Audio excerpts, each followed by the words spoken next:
And this is the big lie that I just want to just dispel this for everyone. There are no math people. Everybody can be good at math. Everybody can learn math. Everybody has the capacity to learn math. And everybody can enjoy math. All of us have the capacity to get it and to have fun with it. And there's not a genetic piece that makes you bad at math or not a math person. There are things that you have learned or not learned, and every person has the opportunity to lay a good foundation and become good at math and get it and have a lot of fun with it. You've probably noticed it. Kids today are more anxious, more distracted, and honestly, a little softer than we were growing up. But what if anxiety isn't the problem? What if anxiety is a signal, and a good one, that our bodies are ready for growth? Today's conversation with Melanie Jensen, a researcher studying anxiety and learning, absolutely blew my mind. We talk about why distraction isn't the enemy, why shielding our kids from struggle might be the very thing holding them back, and how to help them build confidence by doing hard things. And someone in there, Melanie, even debunks one big myth you probably still believe, that some people aren't math people and some are. Turns out that's not true at all, and what that means for your family might surprise you. Melanie, welcome to the show. Thank you. Thanks for having me. Absolutely. You and I connected through some schoolwork we were doing. Yeah. Our school uses your program, Everybody Math, which is phenomenal and has been a huge addition to our school. And when we met, you came actually to teach our teachers. Yeah. And I'm going to be honest, I had very low expectations of what a PhD student coming in to talk about a math program fair. was really going to offer. That's fair. I'm sure a lot of people aren't really expecting much out of that. And then your mouth opened and you started talking about the way we see math, the way we see anxiety, the narrative around learning. And I seriously sat there after I have a Juris Doctorate, right? I'm a lawyer. I work at a school. I'm really into all of learning science and motivation theory. And I just sat there with my jaw on the ground for the whole hour, and it went by and we all were like, when do we get you back? That was not half as long as it needed to be. And so right away we connected and I was like, I need you on the podcast. We also got to teach this to a group of local women. Yeah. The same thing that we're going to be talking about today. But I am just so grateful for the work that you have done and so excited to introduce you to this community because we're off on a lot of things related to math, related to anxiety, related to learning, and you are going to dive in to all of that today, which I'm so excited about. Thank you. It is so nice to be able to connect and to know that connections are happening and to be able to just share things that are just so amazing that I wish everybody knew, Can we get into the big math lie? Are we ready? Let's just start with that. There is a lie that I'm sure most people actually still believe. Sometimes when you're on a podcast, you're like, some other people are hitting this, or I've heard this on another podcast. Truly, I've never heard this anywhere. And here's what the lie looks like. Should we paint the picture? Do it, yeah. Okay, so you are young. You're maybe in first, second, third grade. You're having a tough time with a math concept. You may be female. Your teacher may be female. We'll get into why that may be the case if you're believing this lie. And you come across a math topic that's hard, or maybe you've done well for a few years and then it becomes a little more advanced. Yeah. And what you may hear from your teacher or what you may hear from one or both of your parents is, oh, math is hard for you. Well, that you just might have mom's brain, not dad's. Right. You just genetically might not be able to be good at math because math is the capacity to understand math is genetic. And if you just don't have the genes for it, you're just not a math person. You're not a math person. There's the lie. And this is the big lie that I just want to just dispel this for everyone. There are no math people. Everybody can be good at math. Everybody can learn math. Everybody has the capacity to learn math. And everybody can enjoy math. All of us have the capacity to get it and to have fun with it. And there's not a genetic piece that makes you bad at math or not a math person. there are things that you have learned or not learned. And every person has the opportunity to lay a good foundation and become good at math and get it and have a lot of fun with it. And you've even taught, and you don't have to be young. That's right. You don't have to be 3 or 4 or in a stage of development where your brain can understand the concepts more fluidly and more quickly. Absolutely not. I'm a 41-year-old woman. You can be awesome at math. You can have fun at math.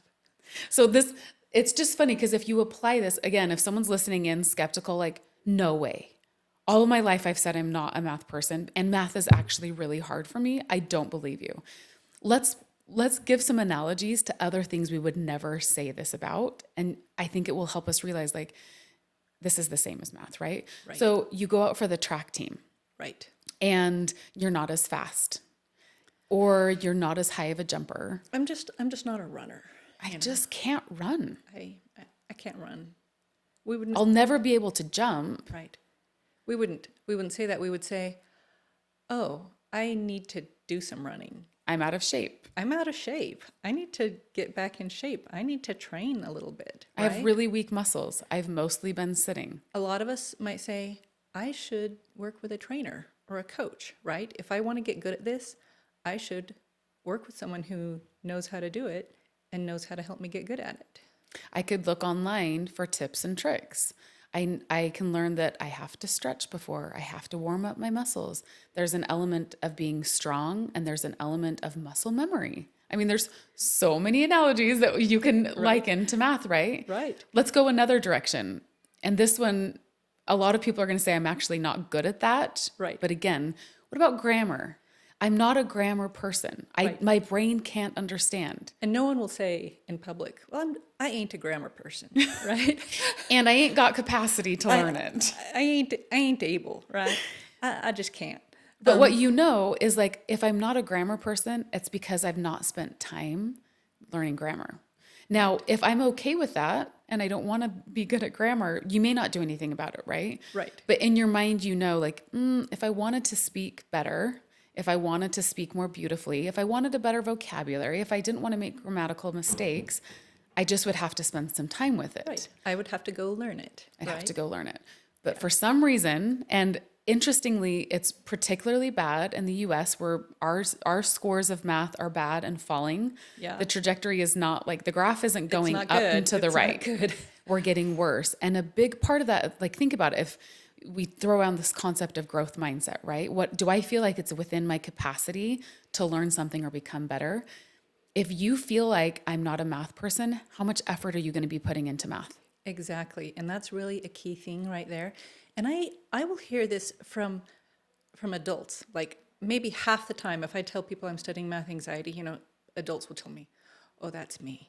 Or, they know right away. They don't even need a definition. Or people will tell me, "I really liked math until I was in whatever, 5th grade, 6th grade. And there was this one teacher and it was such a horrible experience." Or there was this one concept that I didn't quite get. And then after that, I couldn't keep up. And ever since then, I've just been bad at math.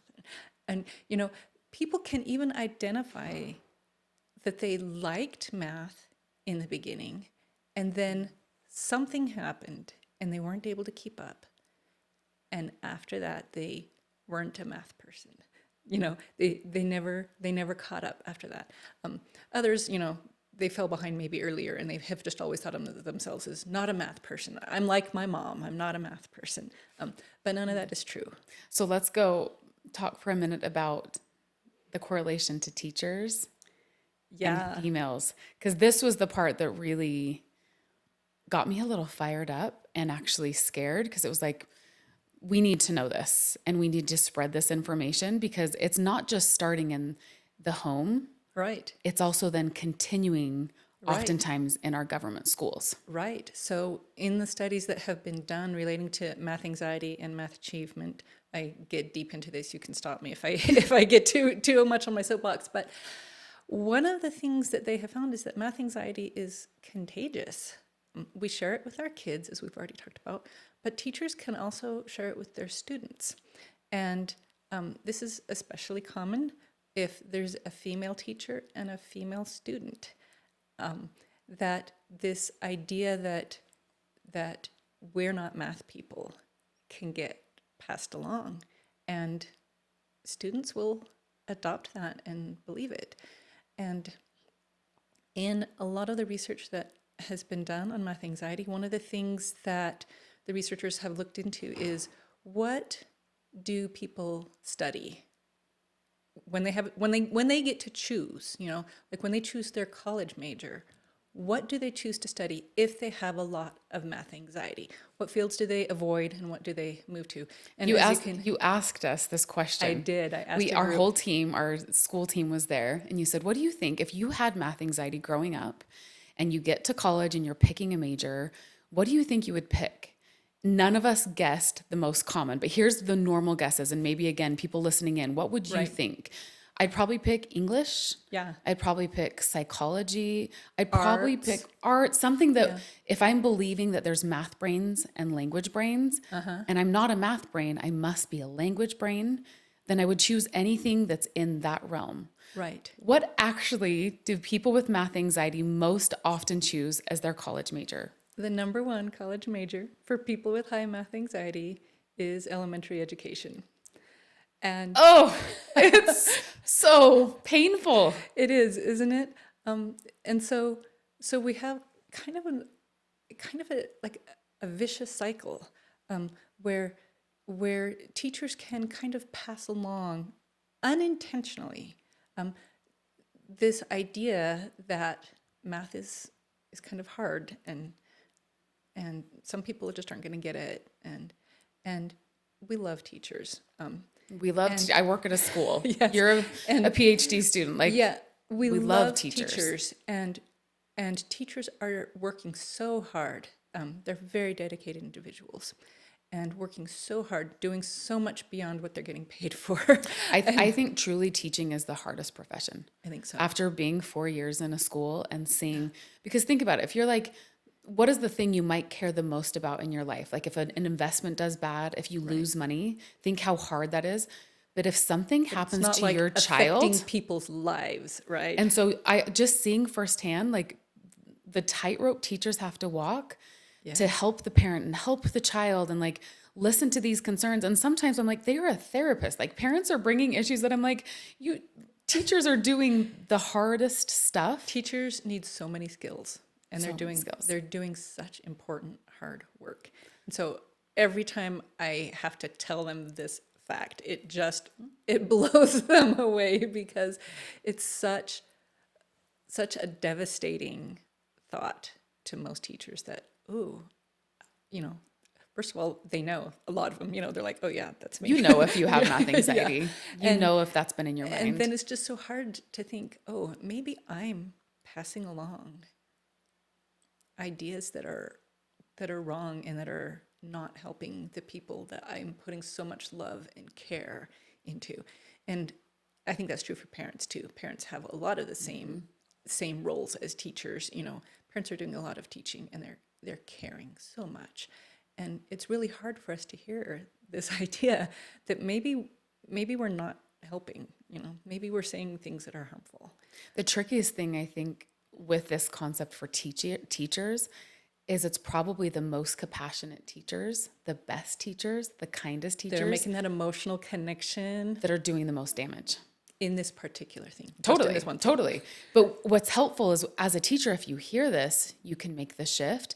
But the reason why it's good to get this out and where I'm like, Melanie, you have to get on this podcast is because it's our great teachers who are doing it. And if they knew better, because they care so much, they would do better. Right. It's the teacher that says, well, if I know that a child can't do math, because that's the lie that we've been sold, I can't do math, then I'm going to help them. Instead of saying like, no, you're able to do anything, that could be harmful. I'm going to tell them, oh, it's because you don't have a math brain, so don't be so hard on yourself. Right. You think it's coming, and it's coming from a place of love and compassion. Right. But then once you know better, you can say, actually, if anyone is capable and has the capacity for math, the most compassionate thing I can say is, how can we find out where you're stuck? How can we dive into where this anxiety is, which is where we're headed next? Right. To then say, you're capable, you have capacity, you build the belief in them, and then you break it down into the steps they need, into ways they can do it. But Right. I just love telling teachers this because our best teachers can change the narrative. Absolutely. And they're ready for this. They're hungry for this. Yes. Or they wouldn't be in the field of teaching, right? Yeah, absolutely. And I really would like to dive into, for a minute, what you just brought up, the idea of what we can do. Because I think this is really what teachers and parents need in order to change the narrative. You know, what do we say when our student or our child is struggling? What do we say instead of, you're not a math person, it's not your fault? Yep. You know, what can we give them? And I'd like to kind of move in that direction if it's all right. I would love it. Let's head into anxiety more broadly. Anxiety, yeah. And can I'm I gonna give start? Yeah, go Can I ahead. paint a couple pictures here too? Sure, yeah. Again, because I've been at a school now for 4 years, but also I have 5 kids and I've been Right. through these early stages. Our oldest is 13, youngest is 6. And so I'm not parenting older kids. I'm still parenting these younger ages. Yeah.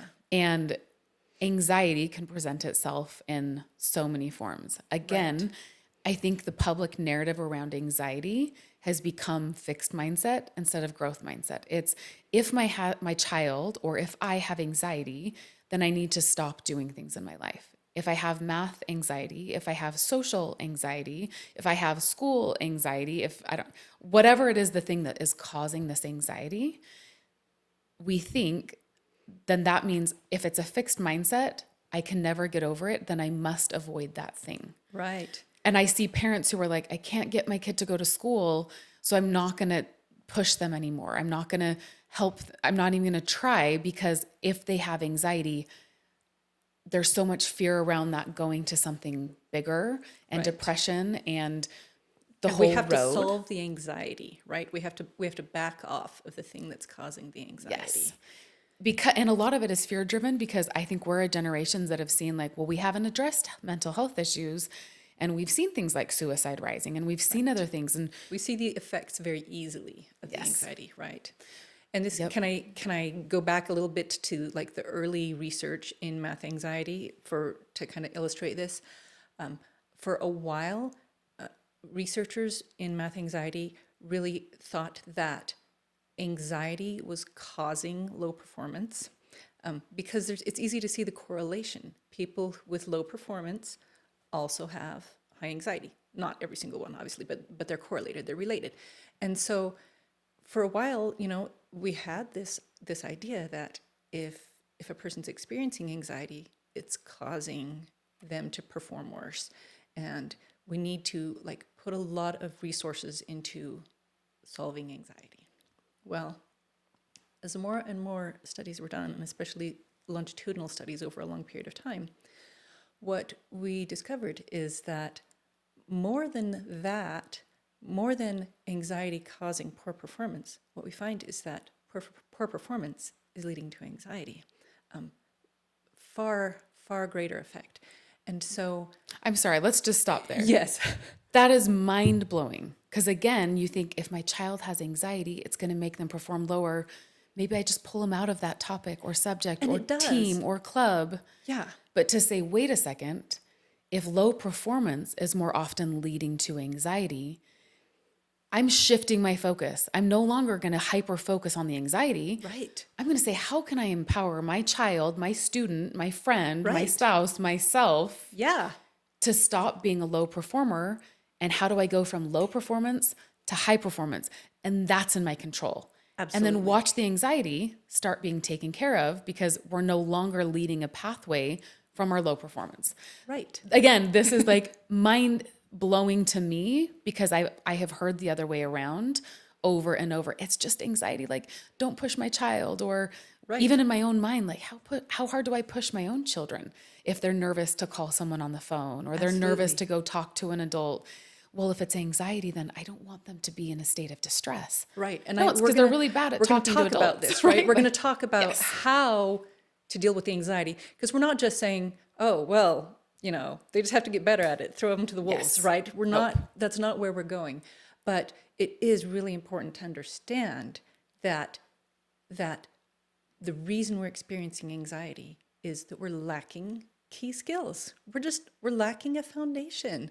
And so when we have like a kid who is feeling a lot of anxiety about math, we don't need to say, you're not a math person. That's not true. What we want to do with that student is say, well, if you're having this anxiety, let's figure out why. Let's go back and find out which foundational pieces you are missing so that you can feel good and move forward.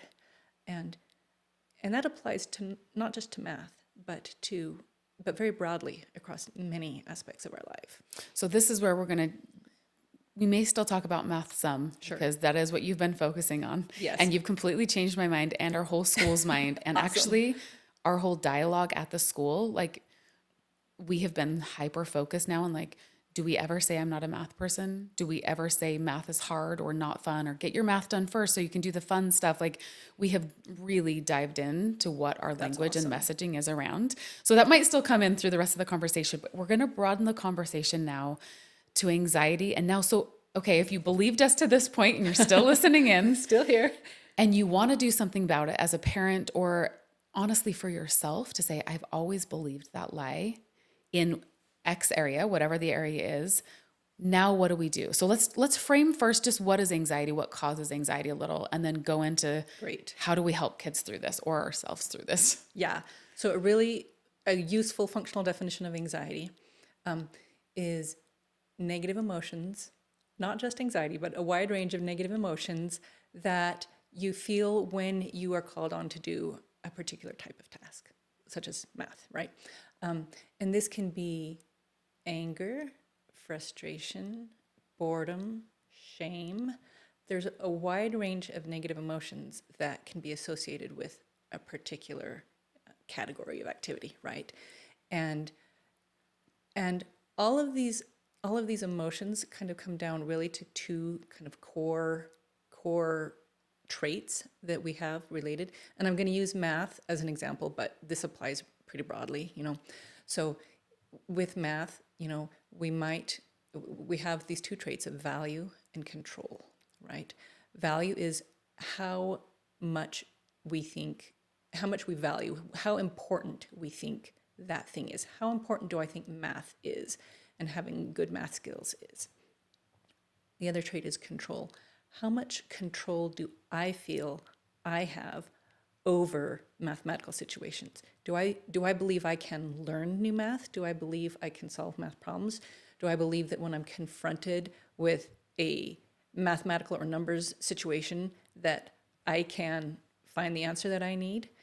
This idea of control is super important for how the emotional response that we have to any particular domain, including mathematics. Okay, so do I think this thing is important? Do I value it as an value this task ahead of me, or this topic, or this thing I'm about to do?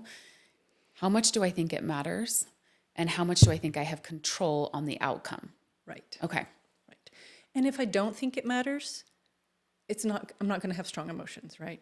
I might be bored, but if I believe that it matters, which most people with math do believe that it matters.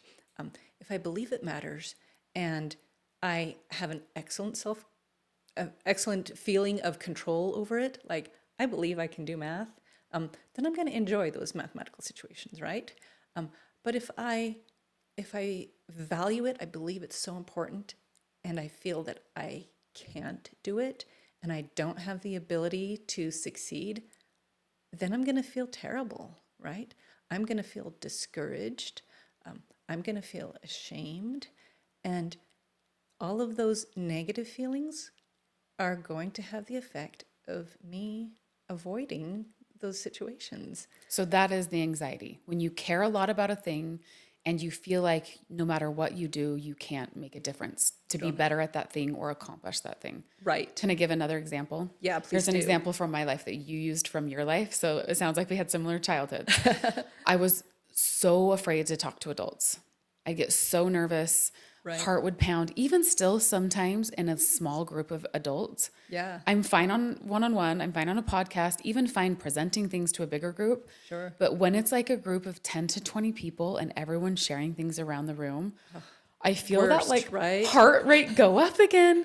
But it would present itself on like calling someone and I'm just stumbling over my words, or I'd be with my church group and there's adults there as leaders and my face would go red. And I cared a lot about it. I cared what the adults thought. So there was that high value there.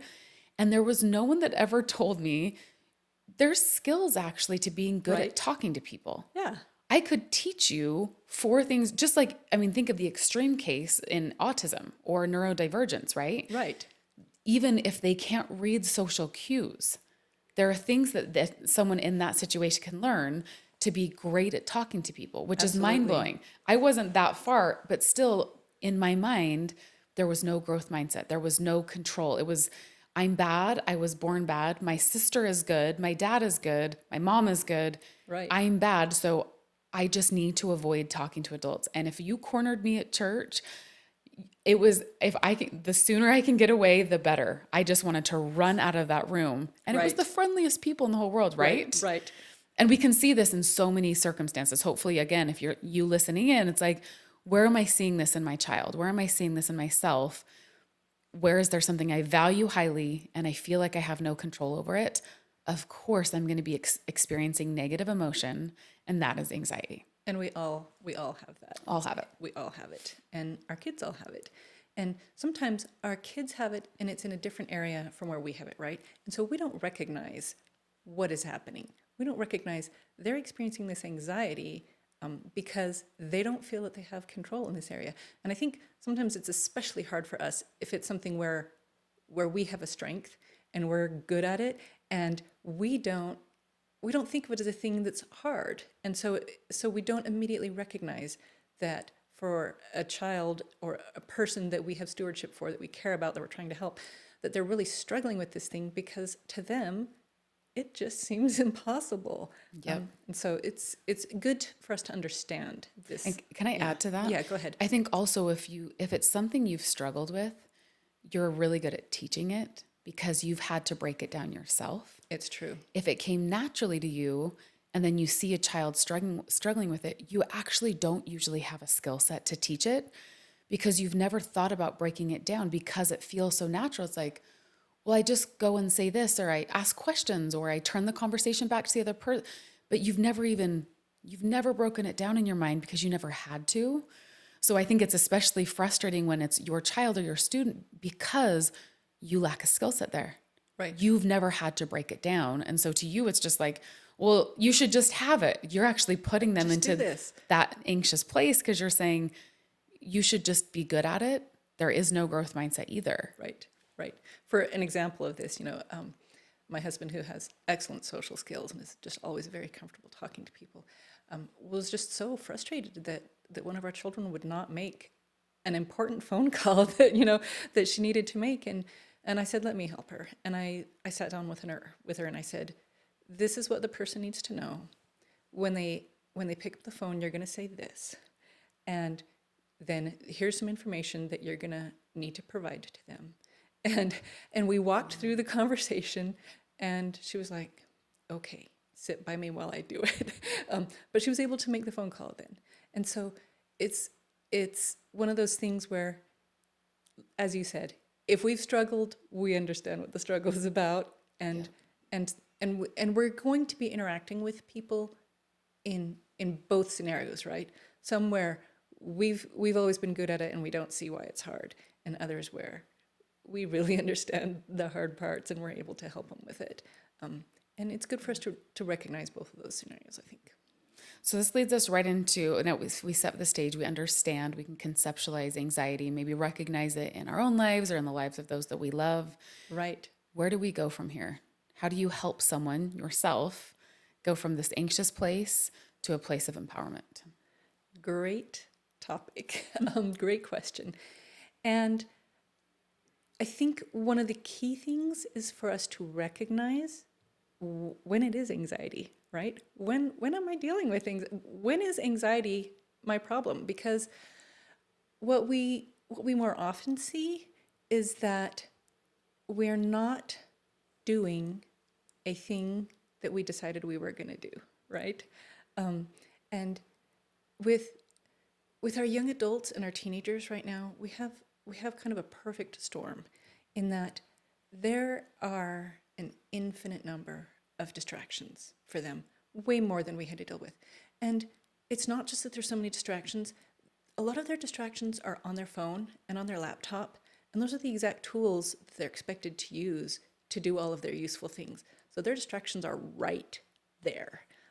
Probably even they have notifications popping up telling them, you forgot to water your plant or whatever, that's a fairly Drink your innocuous water. one. Yeah.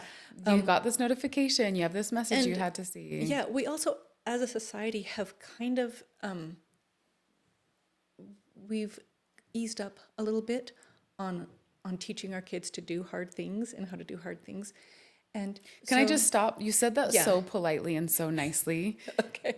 And I'm going to not be so polite and so nice. Okay. We've really backed off in some cases completely, where children never have to face a hard thing Right. because we are so afraid of them, because we're so checked out, because we don't have the answers, because we're wondering if we're causing them to have mental health issues. And because our society is so protective. Yep. And this is happening in homes with very diligent parents who care, who are doing everything they know of to help their kids grow into strong, happy human beings. And it's because, again, we've got kind of a big lie going in our society of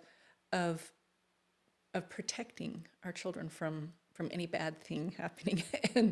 and so we have a generation that has not very much been demanded that they do hard things. An analogy came to my mind just barely. Have you ever seen someone who had a broken leg or an arm in a cast and the cast come off? Have you seen a leg or an arm just after a cast has come off? It's not very strong. It is so weak. Yeah. Collectively, I think as a society right now, I think we're seeing some ramifications of kids who were socially and emotionally and mentally put in a cast, we think, Their to whole protect lives. them. Yeah, their because whole we lives. love them and we don't want them to get hurt. And consequently, if you don't ever do a hard thing, if you never lift a muscle, what does that calf look like? So weak. No muscle. So weak. Yeah. But emotionally, we're thinking we're doing them a service. Right. It's because I love my child and I see every time they go to talk to someone, it's so awkward and it's so painful. And we so want I'm to gonna take away all this anxiety. take it away. We want to I'm take gonna away keep the it hard at things. home. I'm going to just let them be in their room and play their video games or watch the thing because I love them.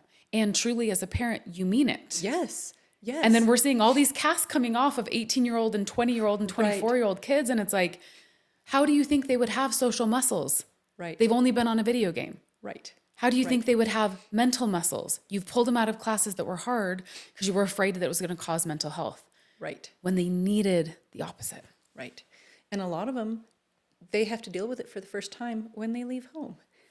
And they have no one helping. No support, right?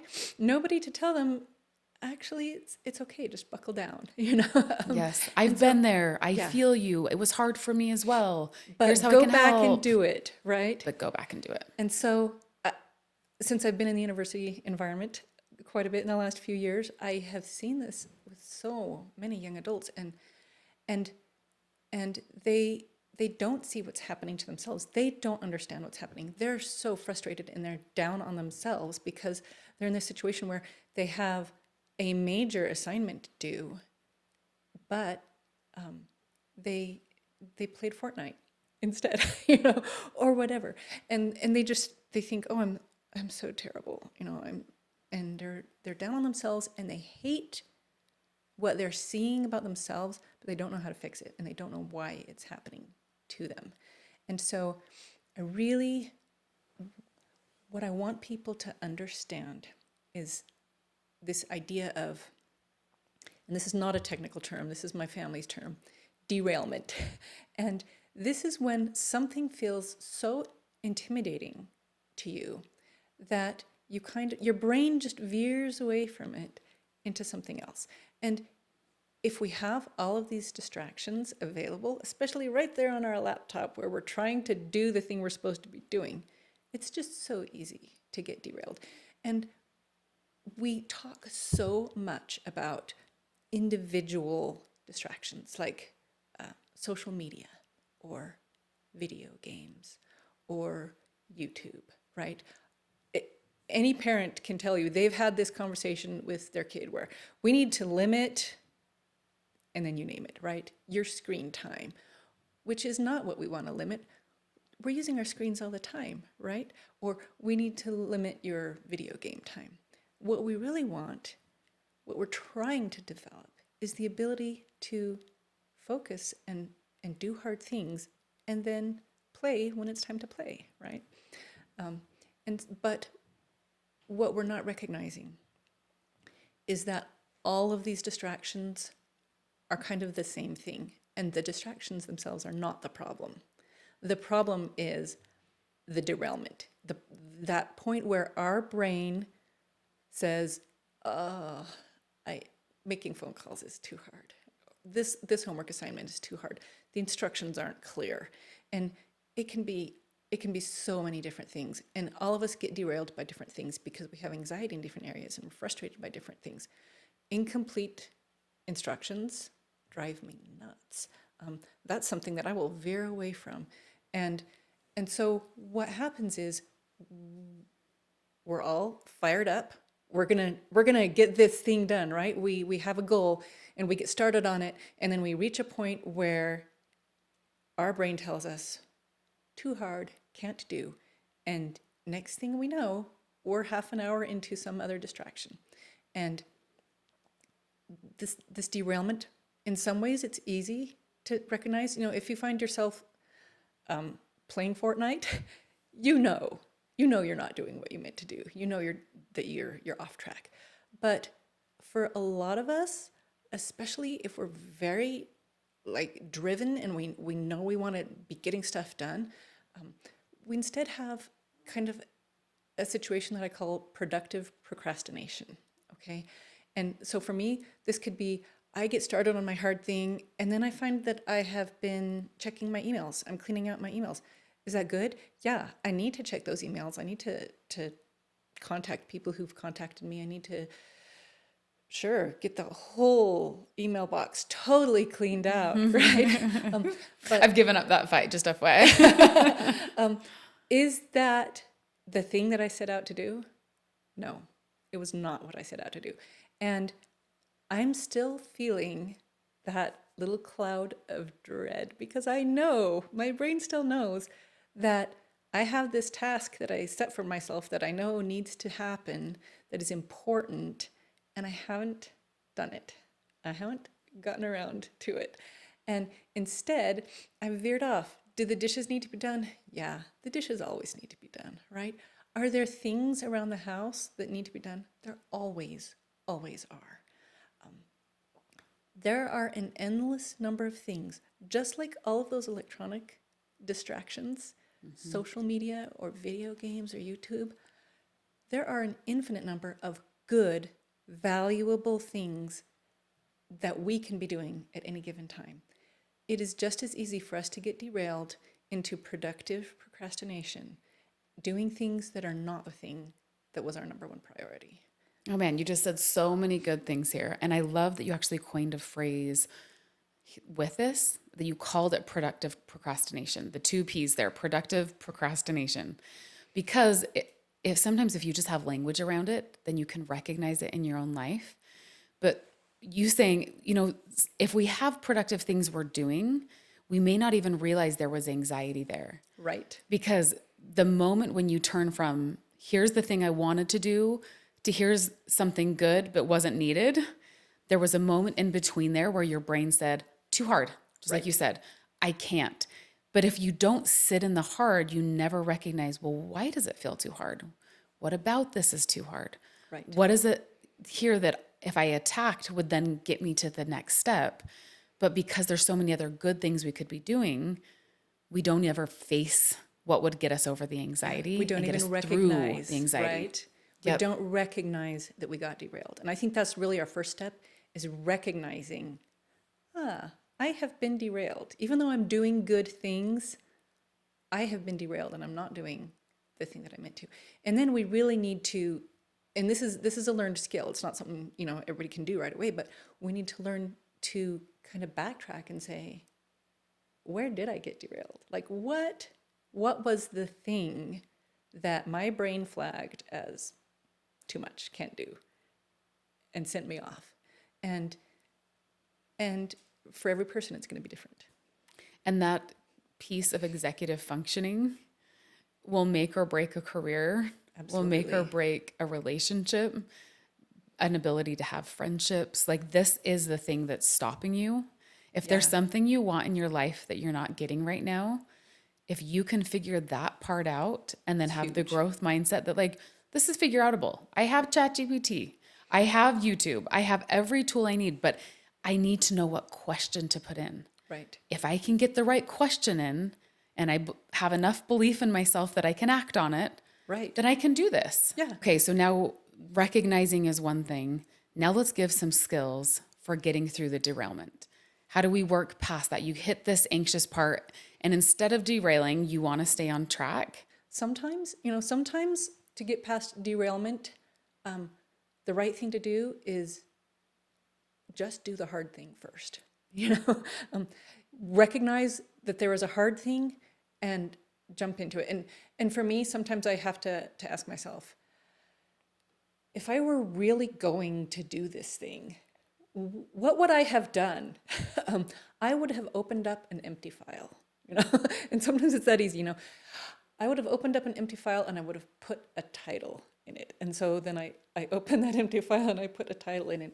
And then I think, if I were really going to do this thing, like, what would my next step have been? I would have probably outlined what I was going to write. Sometimes I have to just bulldoze through the hard thing. Um, So wait, sometimes, I love this yes, strategy. This is strategy number one that we could say. sure, You could ask yourself, if I really were going to do this, what would be the next step? What would right, be the next step that I would right, do? Is that yeah, capture it? yes, and it's amazing how often that works because it's so, I don't know, it's so simple, and yet there are just so many things that just feel like a wall, and you hit that wall, and you're like, that's just a wall. I can't go through a wall. Yeah. And yet you can. There are doors, Mm-hmm. and you Hold on just one. have to Oh, identify it. sorry. And sometimes you don't have all the resources you need, right? Sometimes you're missing a piece, and you need to go and get that piece. Sometimes you need to email the professor and say, "What are the exact requirements for word count or whatever?" Um, Sometimes you need another person's help. There's a step that someone else has to do. Sometimes you're lacking information. You need a phone number, whatever.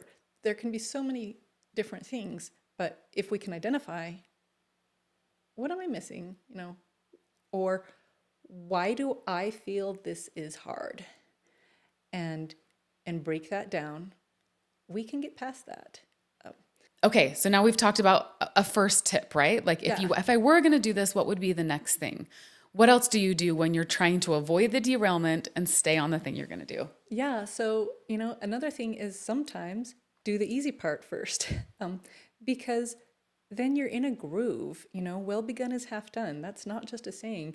That can be a huge help in just getting yourself going. And once you're going, you feel more enthusiasm for it. You recognize what all your next steps are, and you're grooving and you can do it. So sometimes doing the easy thing first is the right thing. And I realize those are two exactly opposite strategies. And so it's important to be able to look at your situation or the child or young adult that you're helping and kind of figure out, what would work better in this situation. Another thing that can be really, really important, especially when we're helping a child work through something where they have a lot of anxiety, is to break steps down. Break down a problem into steps.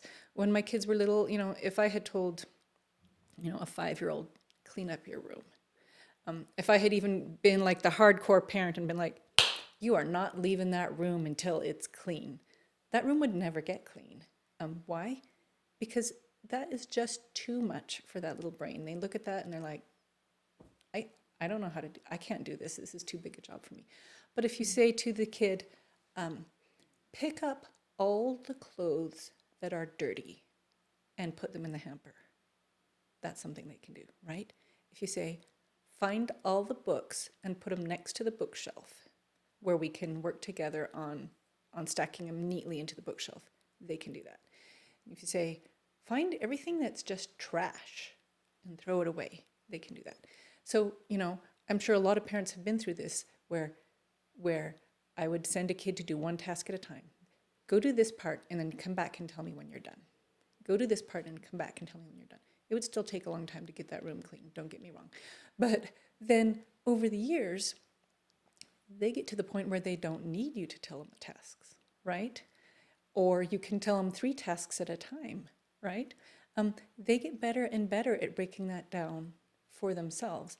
And they also get to a point where in their brain, they know that they know how.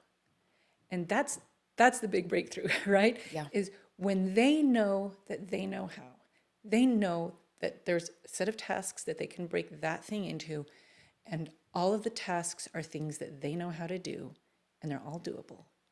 Boom. I've had the same thing when I taught a child to read. They can sound out words for the longest time, but they don't think of themselves as a reader. And then one day, they're reading everything in sight, right? Because they realized, then they've had those skills, but they finally realized, I know how. And we've seen it, riding a bike, learning to swim. All of these things are tasks that they have all the individual pieces, and they have to finally come to a realization that they know how to break it down, they know how to do it, and they can do it. Okay, this one's an interesting one as a tip to avoid derailment and to break through anxiety. Because if you're, in this case, they actually have high value, they care. Maybe you made them care. Maybe you made your child because they couldn't go and play until the room was done. Maybe they actually don't care if the room is clean, Right. But it's high value because of what they get from it. Right. But in this case, it actually isn't in their control. They don't know how to break down the steps. Right. And so I think it's really good for us, again, as like parents or leaders or ourselves, to recognize when this is something I can do, but I don't have the skill. And actually, maybe it's the same. You never have the skill. That's the point. When you're feeling anxious, you don't have the skill, but you care about it. So how do I get to a place? But to recognize when you're a parent and talking to your child, just telling them or making the consequences worse will never help them out. It doesn't because solve it. they don't know how to get from step A to step Z. Right. But you can break it down. It's important to recognize that, because if you just keep putting on more pressure, that's not helpful. Right. Exactly. But you're the one who then is going to make it from this is something that will cause anxiety because they can't do it themselves to I can help them get to a place of real empowerment. Absolutely. Yeah. And it's Okay, so really, sometimes do the hard thing. sometimes do the hard And thing. just do it by saying, if I were going to do this, what would I do first? Or just bite the bullet, or give yourself a reward, or whatever you need to say, I'm doing the hard thing. Or get someone to bully you, right? Like sometimes Accountability partner. Sometimes you need an accountability partner. Sometimes you need a little outside pressure once you've identified that it's the hard thing and you just have to do the hard thing. Just go and do it. Yeah. And sometimes it's the easy thing. Right. Get the momentum, get the ball rolling. And then in this case, sometimes it's, as a whole, the project's too big, and I can see that for myself or a child. Help a child break it down, or ask a mentor to help me break it down. Exactly. Get myself a coach, get myself someone to train me in the thing that I don't actually know how to break down and do. Exactly. And I think that is a really important one when it's for ourselves, and we can finally realize I need a mentor. Like, I don't know how to break this down.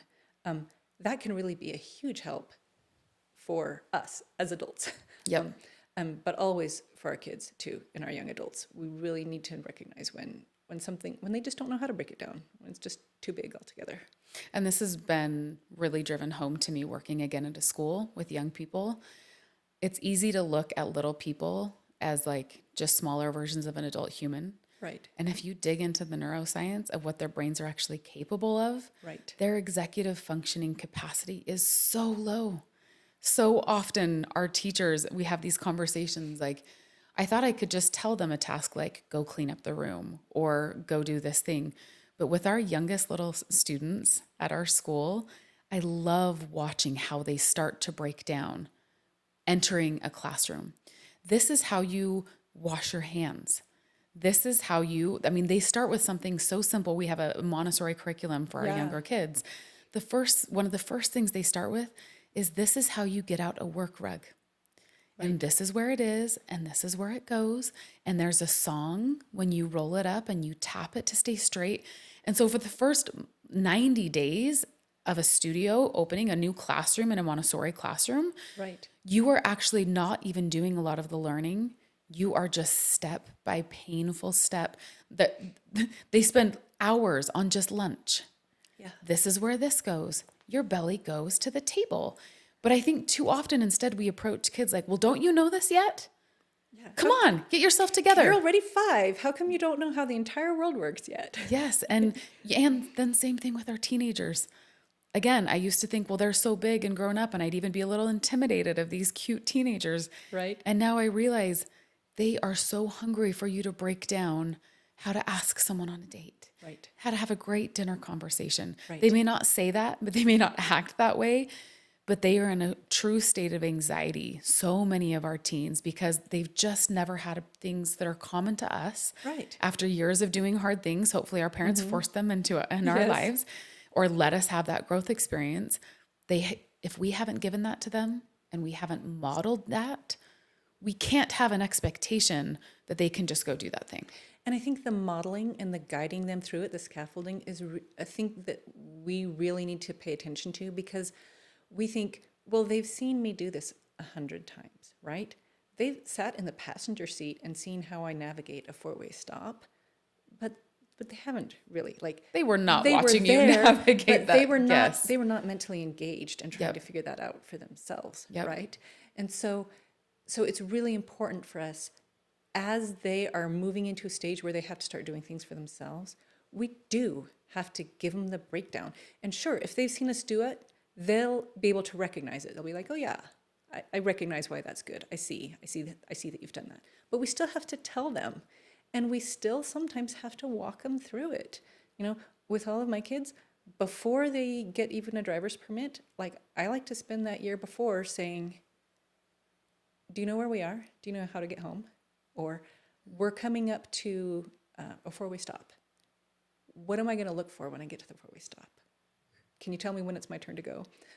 Because these are all these little micro skills that they need. And if you just put a kid behind the wheel and say, drive, you've been in a car, that's too hard, right? That's way too much. But Yes. but we have to give them the opportunity to step through and give them the guidance as they're doing it. I also love that you brought up they may have been in a circumstance where it was shown multiple times and modeled, but there's something in the neurosciences that until you feel the stress of it, your brain doesn't recognize this is something I'm supposed to learn yet. Right. And you think about adults, well, yeah, all knowledge is around us. I've had 41 years where I've seen people doing everything all the time. But until I was put in a position where I had to do it and perform, So much different. nothing actually clued my brain in to say, oh, this is important, pay attention. But Right. then once you're in the situation where I'm going to start driving, now the pressure's there. Now my brain has a zone open where it's like, I'm learning driving now. Right. That's what I'm going to do. And so again, the importance of us being so much gentler on our kids and on ourselves that like, Absolutely. well, maybe I've seen people get in shape or go from not in shape to in shape my whole life. But if I've never broken down the process, I can't expect that I just know how to do it or Right. be good. It's okay. I'm going to break this down. Then I'm going to do a hard thing. Then I'm going to do some easy things. And like, it's normal for me to feel anxiety. I wish we could normalize anxiety more, because I also think anxiety is that thing we get to make our brain say, pay attention, you can learn now. Absolutely. So let's normalize that. Yeah. And also, let's not judge our own anxiety or our kids' anxiety. When we run into a situation where we or someone else is struggling, let's just accept that that's a struggle, and work with it as a struggle, and not say, this is so easy. Why are you resisting this? For ourselves or for someone else, because it doesn't matter if it's physically easy. Driving a car actually is pretty easy. Like you can learn how to steer and how to brake. Those things are easy. Navigating traffic, figuring out where you should turn to go home, those things are actually things that we have to pay attention to before we learn how to do them. And so if someone is struggling, let's just take it where it is, break it down if they need help breaking it down, even if it's a thing that we expect they should already know, or ourselves. I'm just thinking of Jesus bending down and saying, okay, whoever is sinless here, go ahead and cast the stone. Right? And to remember when our child is there and something that's so easy for you is hard for them, to say, but if I flipped the tables and thought about how hard it was for me to call an adult or talk to an adult, and someone just came up and said, that's so easy, just go talk to him. It wasn't. And so have that same level of compassion with a thing that isn't your thing. Right. Because that is their thing. And Right. they need some hand holding and scaffolding, and they need a ladder because the wall is just too tall for them for whatever reason. So don't judge each other's anxiety. Exactly. I love that. Yeah. When you find that something's hard, just deal with it like it's hard. Okay, as we round out this episode, which I feel the same as I did when I was at the school, and I'm just like, man, there's so much meat here that I think is so new for so many people today. Yeah. Let's talk a little bit about what happens when you've done this a time or two and you've started to see, okay, when I hit a new task, this has derailed me and this has derailed me. And this, like, these are the moments. Can you get faster at this? Can you get better at this? Yes, and I really think you can learn to recognize your own patterns, and maybe some for your kids too, and help them to learn to do that. But you can recognize the type of thing that will derail you, and the type of pattern that you have after you've been derailed. For me, this sounds really funny, but for me, almost everything will translate into that takes too much time. I don't have enough time for that. And sometimes I don't, but I cannot even tell you the number of times where I have put something off for months because it's just too big a project and I don't have time for it. And then finally I buckle down and do it, and it took 20 minutes.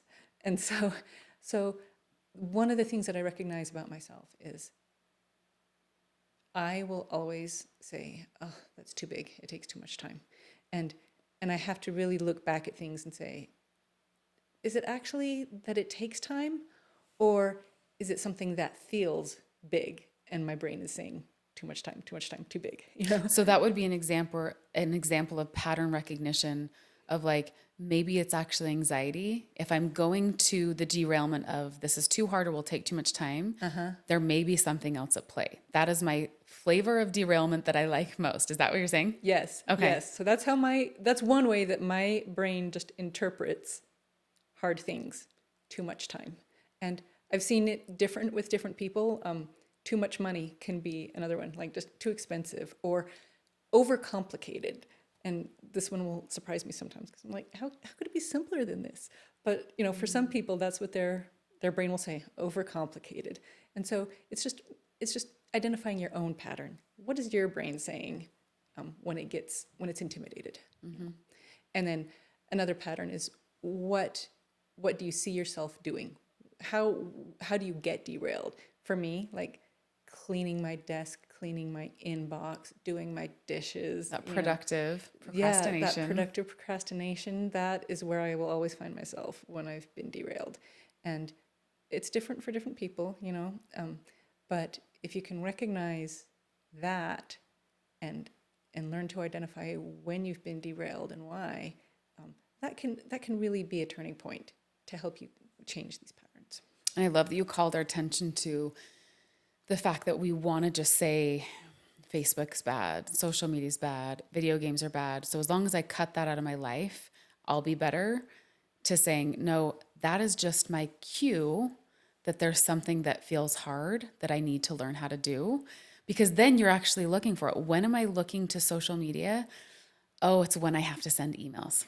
It's when I have to contact someone. Yeah. Let that, instead of being something that's the bad thing in your life, let it be a positive trigger to, like, ooh, I'm learning about myself that this is hard and I have a missing skill gap.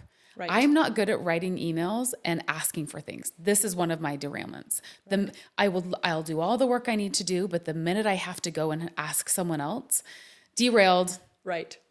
Flavor of choice, whatever it Yes. is for me, right? Yes. But if you, as a parent, stop attacking Fortnite and Minecraft and all the other things, instead saying, well, what is it that they're avoiding and how can I help them level up there? Yeah.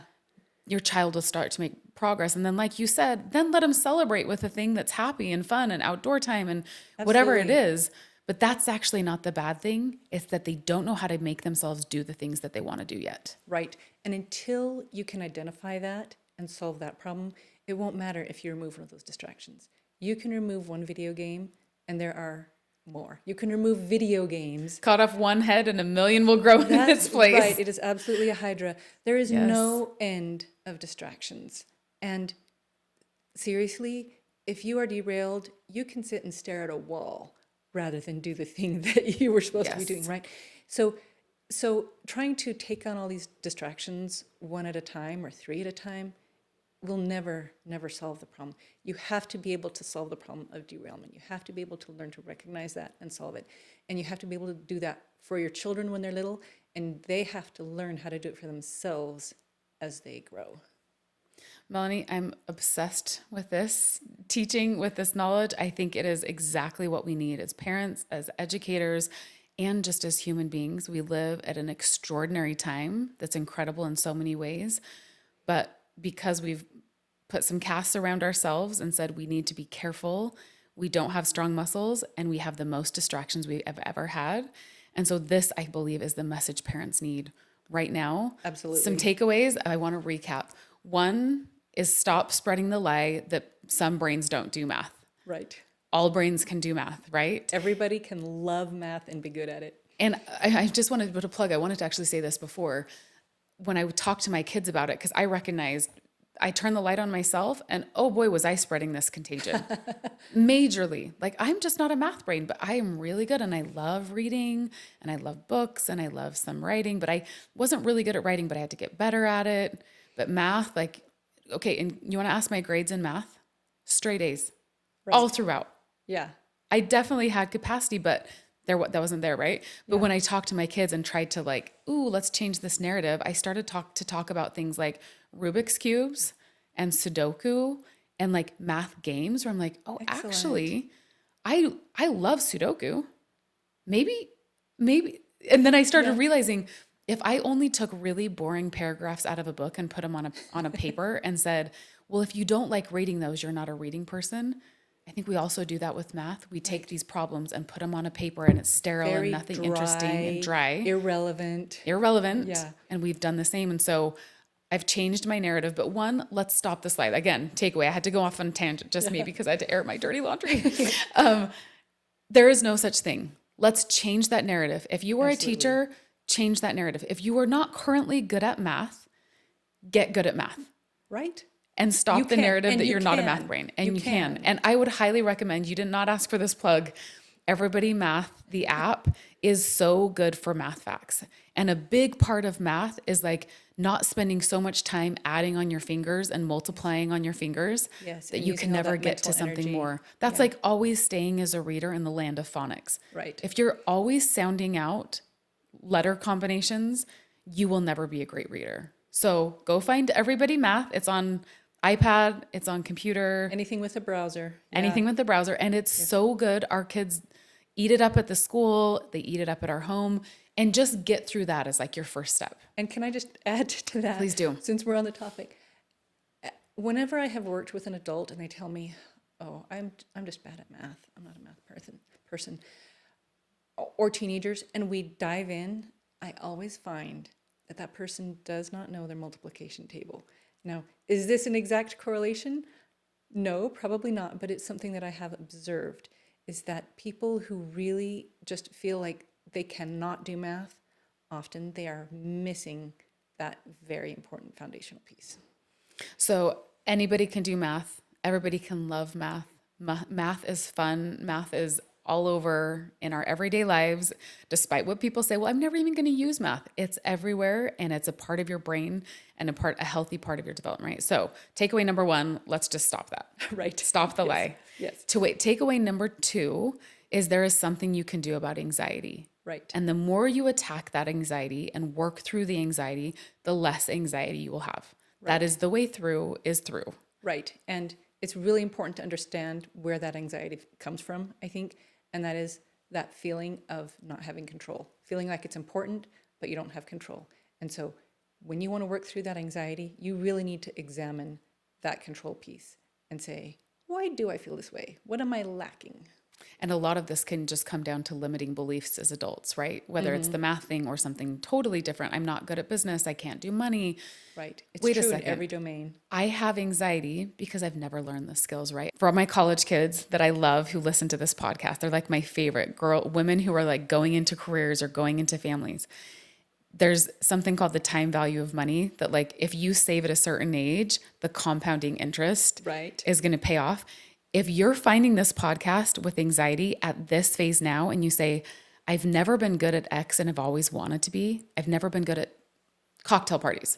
I've never been good at small talk. I've never been good at, but you want to be good at that thing. Go there.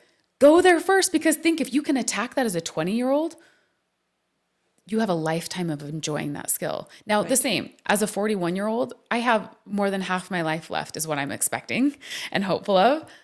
Still super valuable. And if you're an 80-year-old and you're listening to this podcast and you've never been good at a thing and you can enjoy 10 more years of your life not facing that anxiety, it is never too late. And so knowing this, learning this, and then actually taking the time to break down the skill that you need is highly useful. And then 3, just now then, how do you work through the anxiety, right? Yeah. What are those things that derail you? Starting to notice the patterns, starting to see how you can work through it, not demonizing the one thing that pops its head up that derails you, but instead saying, what is the skill that I need? Yeah. How do I attack this? Just recognizing the derailment. It's not any of those distractions. It's the derailment that is your problem. Recognizing that derailment and then beginning to analyze it and break it down and conquer it. That is such a winning strategy that I just wish everyone had, every age, because it's just so powerful and so needed in our world right now. Well, thanks to you, more of them will. And I'm so happy you'd come on. The question I love to leave my guests with and our audience with is if you had a microphone to speak to the world, this can be totally unrelated to what we talked about today or related to what we talked about today. What is a message that you would want them to hear from you? Okay, here's what I would, and it's a little bit related to what we've talked about today, but really the idea is to fail forward.